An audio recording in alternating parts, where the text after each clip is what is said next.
நம்முடைய சனாதன இந்து தர்மத்தில் ரொம்ப அருமையான ஒரு உபனிஷத் மந்திரம் இருக்கு. பிரஜா ஹோம மந்திரம்னு சொல்லுவோம்.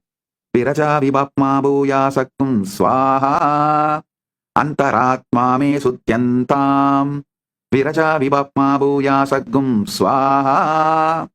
ஒண்ணும் இல்லைங்க. தினந்தோறும் இரவு தூங்குறதுக்கு முன்னாடி இந்த மந்திரம் மொத்தம் 5 நிமிஷம் தான் ஆகும், அதுக்கு மேல இல்லை.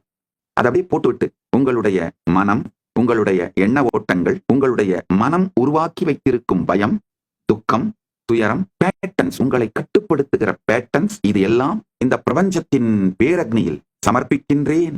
இந்த மனம் இறந்து நாளை காலை நான் விழித்தெழும் பொழுது புதிய சுத்த புத்தி ஞானம் மலரட்டும் அப்படிங்கிற அந்த உணர்வோடு இந்த மனத்தை பிரபஞ்ச ஞானாக்னியில், இப்போ சிவபரம்பொருளை பரமாக நினைப்பவர்கள் சிவாக்னியில சமர்ப்பியுங்க.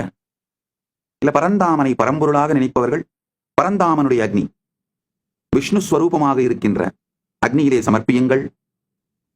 இல்ல சக்தியை, அன்னையை பரம்பொருளாக நினைப்பவர்கள், தியானிப்பவர்கள் தேவியினுடைய சக்தி அக்னியில் சமர்ப்பியுங்கள். உங்களுக்கு யார் இஷ்ட தெய்வமோ அவர்களுடைய வடிவமாக இருக்கின்ற அந்த அக்னியிலே உங்களுடைய மனம், கட்டுரு மனப்பாங்கு அனைத்தையும் சமர்ப்பியுங்கள்.